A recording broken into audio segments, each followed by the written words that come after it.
Next, we're going to talk about the diabetes. We are exclusively right now going to talk about type 2 diabetes. Type 2. Okay, Yes. What is wrong with type 2 diabetic patients? Their insulin isn't producing enough. It is working, but it's not working properly. All right, so type 2 is insulin resistance. So they're making insulin, it just doesn't work super great.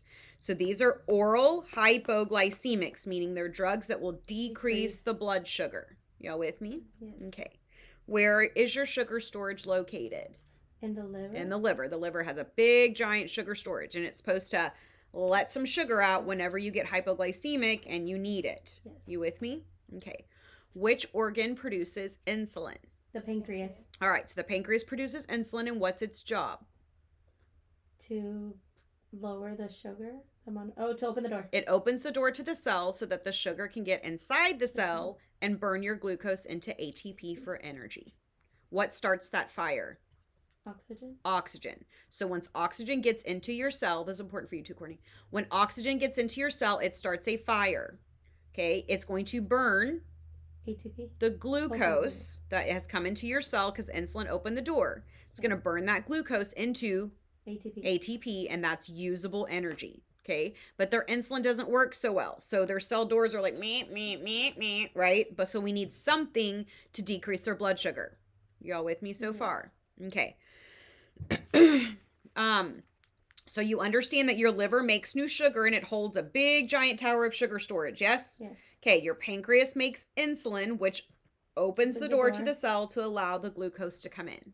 Y'all with me there? Yes. Okay. What are incretins?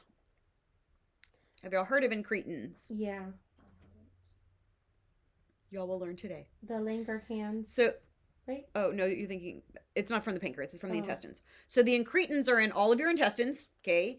And what they do is when you eat something, it analyzes your food, like, and it looks how many carbs you just ate, and then it asks your pancreas, hey, she just had like 38 grams of carbs, and I need a specific amount of insulin to counteract the shit she just ate, okay? When a patient has diabetes, their incretins don't work anymore, okay? So who has to carb count now? You. The nurse or the patient has to count the carbs they take in and then give them insulin based off of that. Okay. So we've got insulin, we've got incretins, we got your sugar storage in the liver. And when you have diabetes, okay, that liver sugar storage is faulty. Okay. Because when you have diabetes, you have hyperglycemia. Hyper means? Increased. High. Glyce? Means sugar. Okay. And emia? Blood. All right. So they have high sugar where? In the blood. Where do you need sugar? In the cells. In the cells. So when there's sugar in their blood, their body is still like, I'm starving because it can't get into the cell to burn the glucose into ATP. Okay. So when it thinks it's starving, then your liver's like, don't worry, I'll give you more sugar. And diabetic patients continually get more sugar from the liver. So if we're going to target diabetes, you got to target all those different organs. Do we understand? Yes. All right. So I added 2 different boxes to these, okay? Because they are going to want to know, does this medication cause weight gain? If there's an arrow up, that's weight gain. If there's an arrow down, that means weight loss. If there's a line across, it does neither. Okay. And then we're also looking to see, does it cause hypoglycemia? Because if it causes hypoglycemia, don't you have a lot of education to do for that patient? Hypoglycemia can kill you in how quickly? Very quickly. How quickly? 10 minutes. 10 minutes and they're dead. So fun nursing school fact, you can write this on red flags or not, it's actually a med surg thing, but you will never, ever on an exam pick hyperglycemia as a priority. It could take 25 years to kill your patient. How long does it take hypoglycemia to kill your patient? So that will always be a priority. Even if they say the patient's blood sugar is 800. All right. Or they said the patient's blood sugar is 40. I'm going into that room first because they will die in 10 minutes. That other person will probably spend another 20 years in hyperglycemia. Do we understand? Yes, no? Yes. Okay. So if you look at the very top, it says oral hypoglycemic. So these are oral meds. So when a patient gets diagnosed with diabetes, before we put them on meds, what's the first thing for treatment? What am I going to tell them to do first? Oh, exercise. Exercise, get their BMI less than 25, right? Eat better. Yes. And if those lifestyle modifications fail, then we go into oral meds. If the oral meds are not effective, where do we go next? Insulin. To insulin. Okay. Can they go backwards? Yeah. Yes. If they get their diet under control and their weight under control, we can stop the insulin, go back to orals. They can still continue to do better and better and get off of everything and really not really have diabetes anymore. Okay? So these are oral meds. If you look to the left, it will say if you are pregnant, you have to do insulin. They can't take any of these oral meds. Oh, okay. Okay? If they're pregnant. Because there is something called gestational diabetes, right? Where you get diabetes during pregnancy. Yes. Okay? Look towards the right, next to oral hypoglycemics. This is supposed to be adjunct with diet and exercise. What's an adjunct? Added? In addition to. These, so you need to tell your patient, these are not just drugs that you can take and then you just live your best life. Like, you have to still exercise and watch your diet. None of these can have alcohol. None of them. Okay? Because what does alcohol do to your blood sugar? It increases. It does not do that. No, it decreases. It decreases. Alcohol causes hypoglycemia. Alcohol causes hypoglycemia. And so if you're already taking an oral hypoglycemic, you're going to be in big trouble. You probably won't wake up. Okay? Yeah. That's why when you're like real drunk, you always want some food, right? I want to go to Denny's at 2 a.m. Okay? Because your body is so hypoglycemic. It's like, give me something. Okay? All right, you're going to avoid gemfibrozil. What is gemfibrozil? The cardiac? We did have it in the cardiac module. Yeah. What does it do?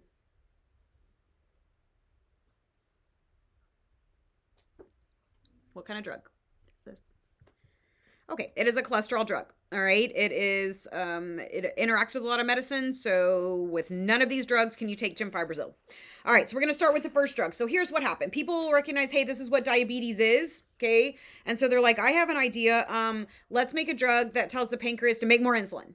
That's just their first idea. This first one, these first generation sulfonylureas, like, these are crappy drugs and we hardly ever give them anymore, okay?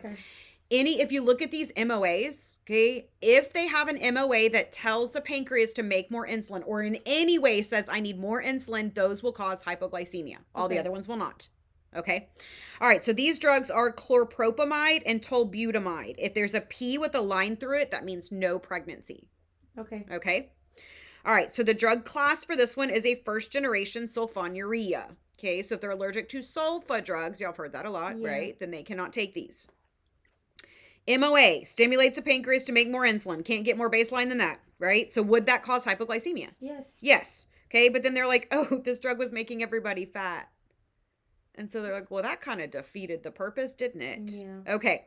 So side effects would be low blood sugar or hypoglycemia. And in some patients, I put a question mark because there was some research out there, but they don't really give these drugs that much anymore, that it was causing problems with their heart. Okay. So of course, we're only going to use it for type 2 diabetes, right?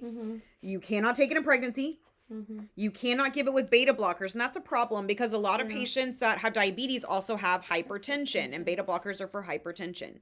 No alcohol, because alcohol causes hypoglycemia. So you're going to teach them the signs and symptoms of hypoglycemia so that they don't die. All right. What are the first signs and symptoms of hypoglycemia? Shakiness. The very first symptom of hypoglycemia. Hunger. The very first symptom of hypoglycemia. I know y'all should know. Y'all have to know this because we talked about it in beta blockers and we've talked about it a million times. No. No. No, it's not.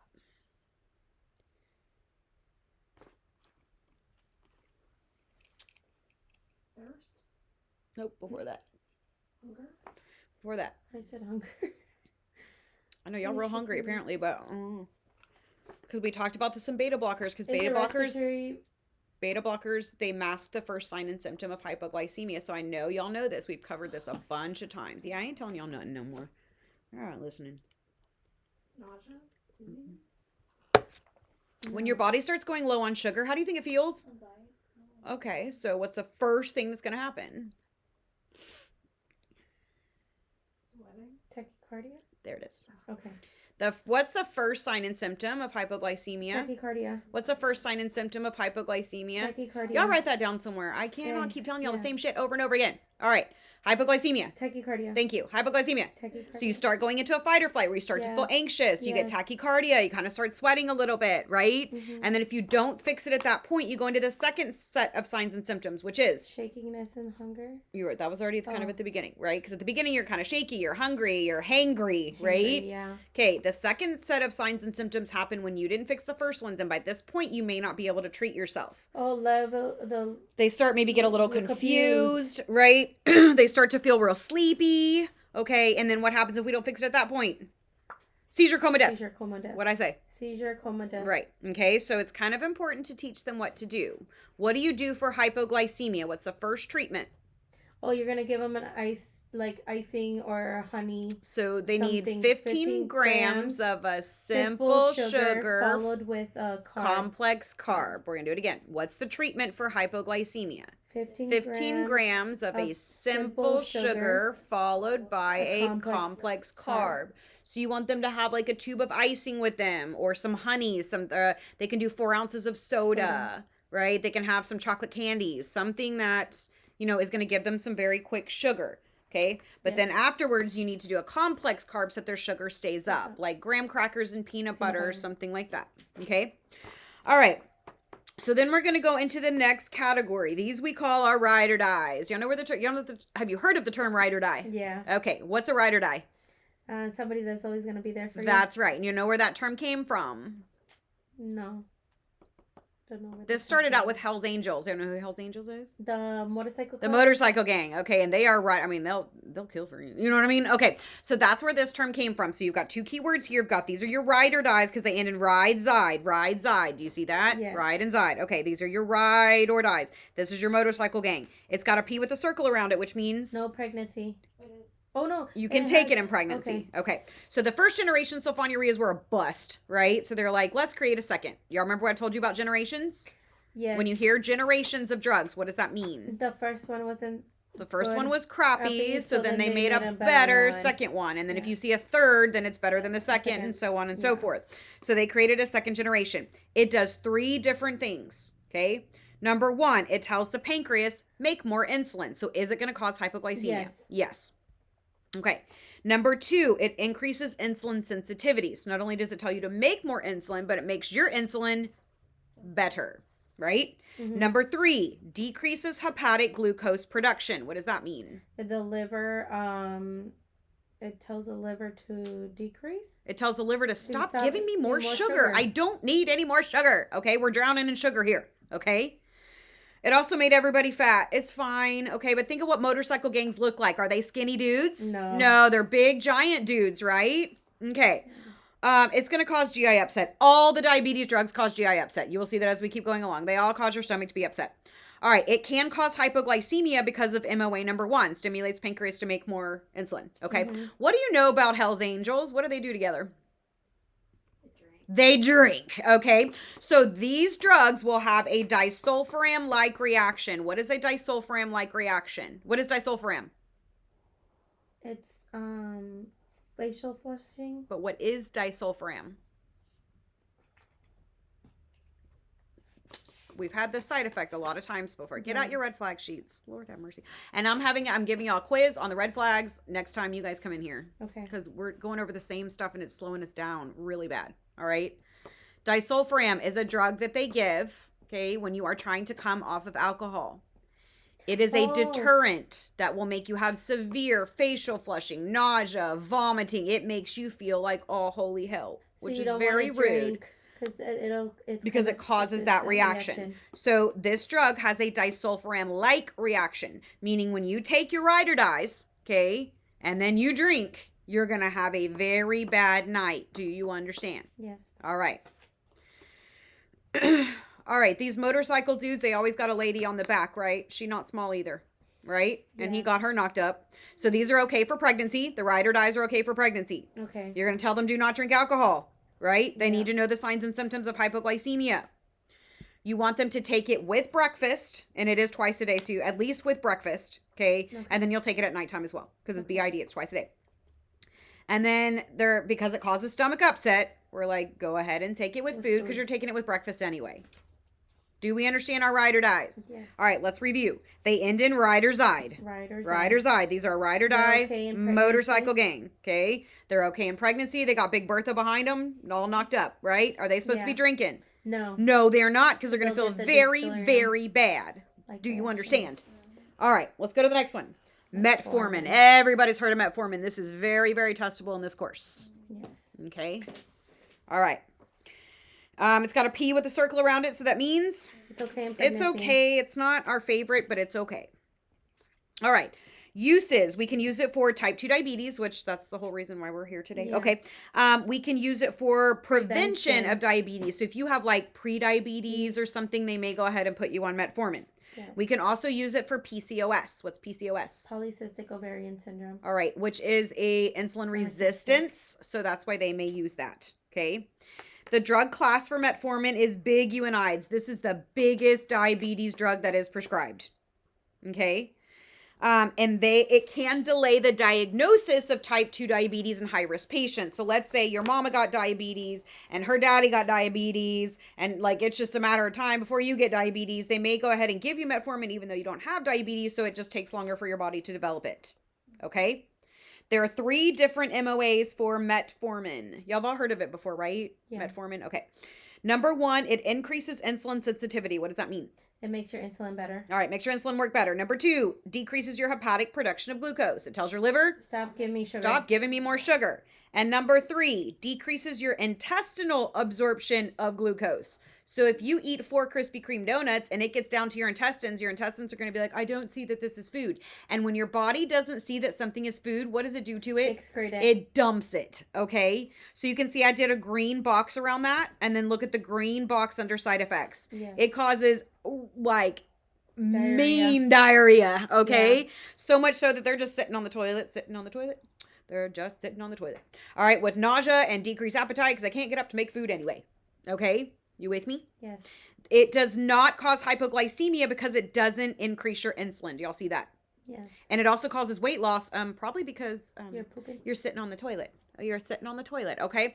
So the biggest adverse effect, this is the big data you need to know about the biguanides. It causes lactic acidosis. What is that? That's the product of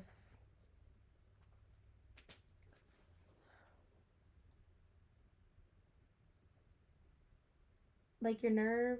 No. What is lactic acid? Is that the one we use for sepsis? It is No. a lab that we will draw for Yeah. sepsis, but I'm asking what is lactic acid?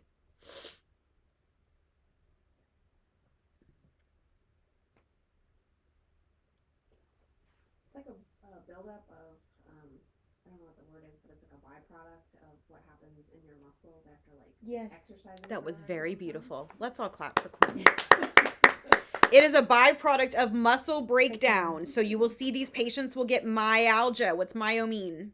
Muscle. Muscle and algia, Pain. pain. So they'll have muscle pain. Their muscles will start to break down, producing lactic acid. Okay. Yes. You are at much higher risk of developing lactic acid with metformin if you drink alcohol. So that's why right next to it, it says no alcohol. Okay. Okay. Now, this drug is not kidney toxic because I did not draw a kidney, but if your kidneys are absolute garbage, which could be the case if you're diabetic, right? Because if Yeah. you're diabetic, your kidneys go down too. If they have renal impairment, you need to adjust their dose or they're going to go into toxicity. Okay. Okay. Metformin can cause a B12 deficiency and or a folic acid deficiency. It steals your nutrients. I don't like this drug. This drug is a bad drug. B12 deficiency will cause B12 deficiency anemia, right? Yeah. And folic acid can cause low Folic folic acid, acid. right? Yeah. And folic acid does what? What's its job?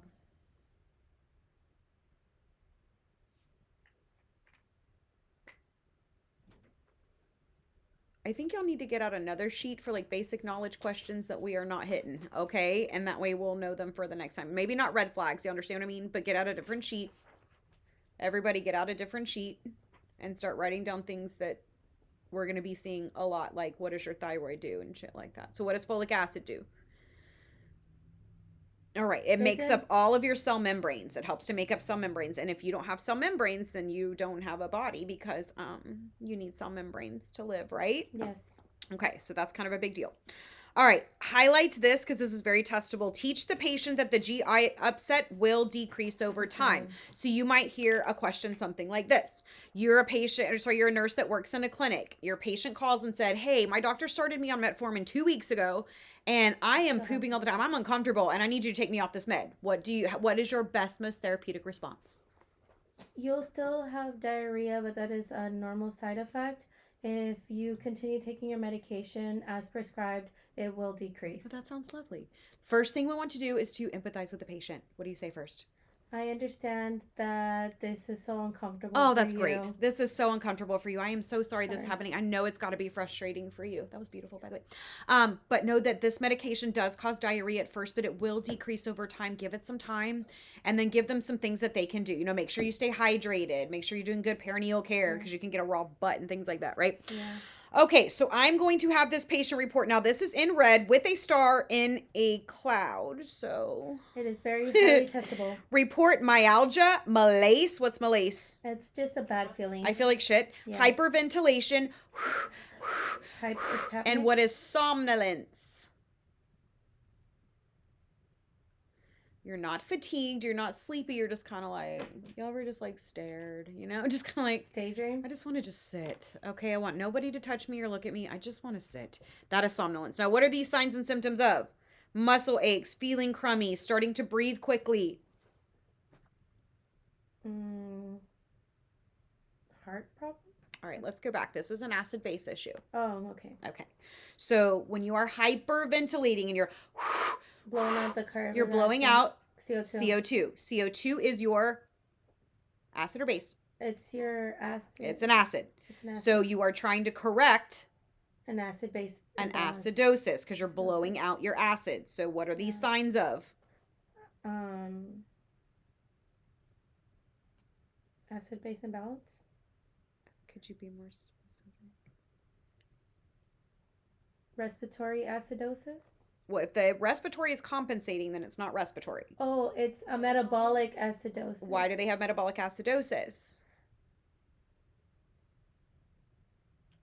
Because of the lactic acid? Yes.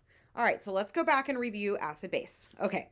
So you have two acid base systems in your body. You have Your kidneys and your lungs. kidneys and your lungs. They're best friends, right? They're going to Yes. help each other. When one of them breaks, the other one kicks in. kicks in. All right. What is the acid in your respiratory system? CO2. CO2. What is the base? Oxygen. Oxygen. Okay, now let's go to the kidneys, the metabolic system. What is your acid of the kidneys? Your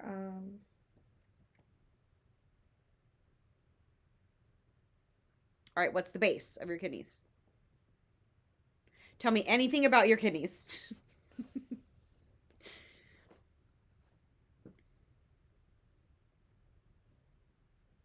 Why am I blanking? Y'all are having a very bad night. I This know. is very rough. Very, very rough. Okay, you know your urine is acidic, right? Because you're Yeah. peeing out all your acid. What is that acid? Starts with an H.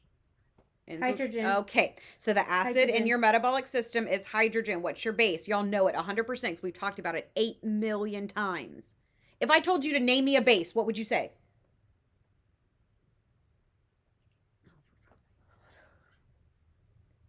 I'm getting there. I have Okay. to store back through my memory. All right, all right. Hydrogen. Carbon dioxide? No. Ma'am. No. Ma'am.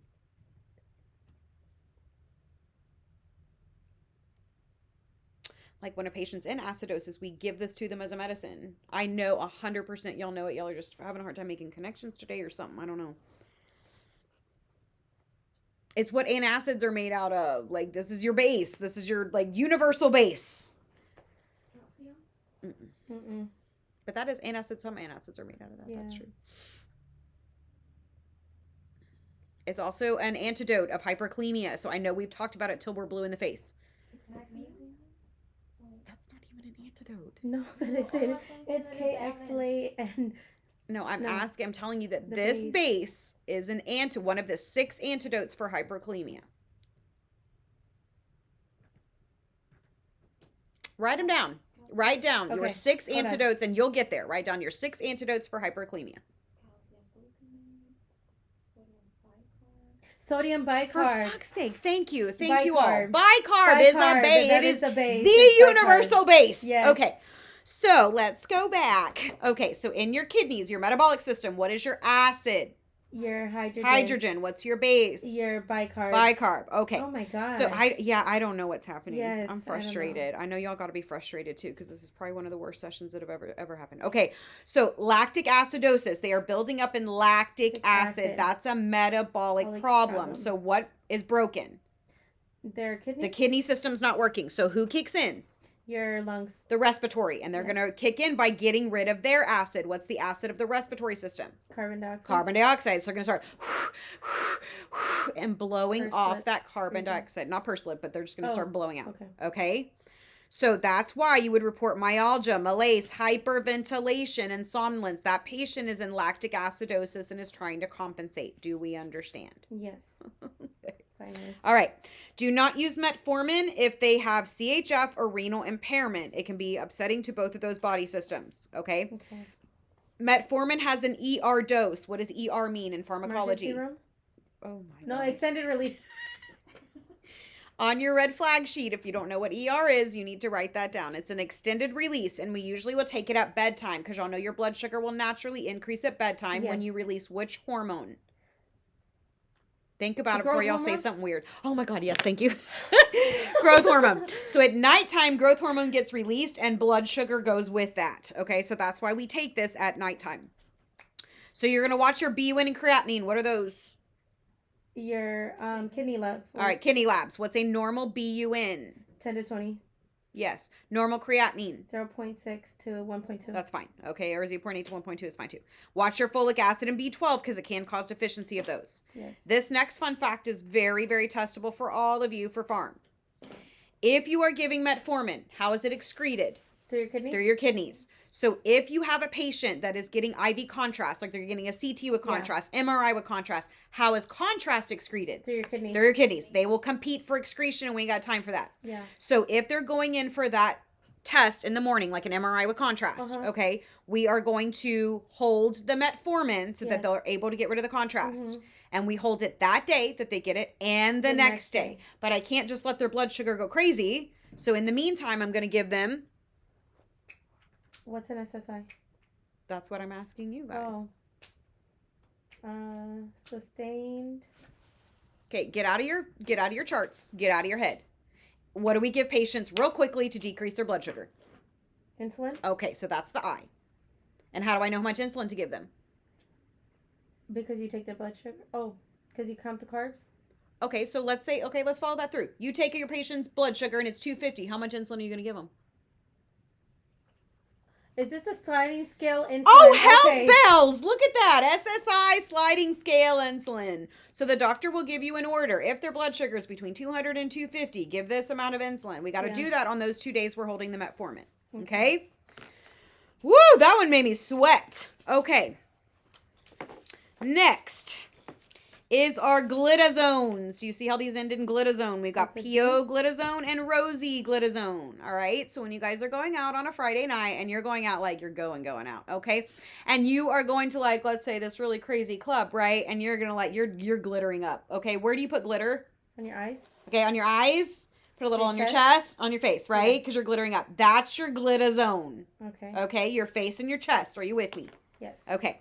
The drug class for this one is Thiazolidinediones. I don't get time for that. We call them glitazones, okay? Okay. That's where your glitter zones are on your face and your chest. Hold on to that. Yes. So we about to go to the club. Are y'all ready? Yep. Okay. When we go to the club, what do the dudes want?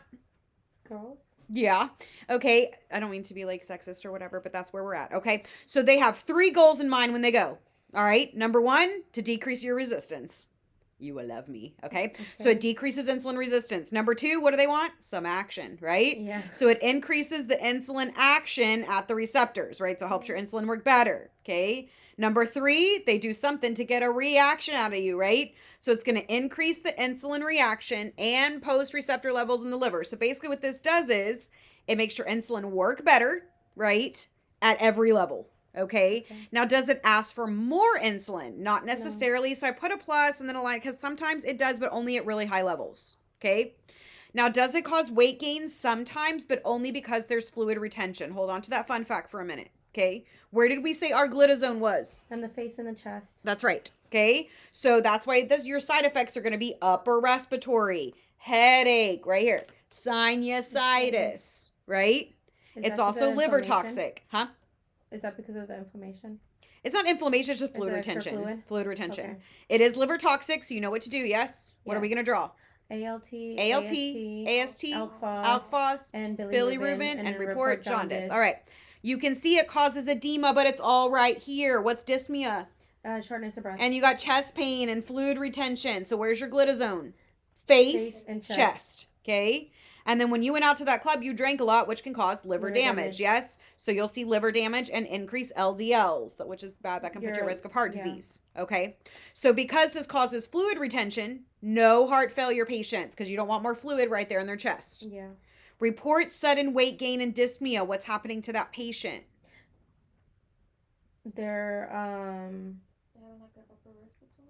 no, they're having more fluid retention. Massive fluid retention, probably Massive heart failure. So failure. I probably would report that, right? Yeah. Okay, when do we pick daily weight? What is daily weight?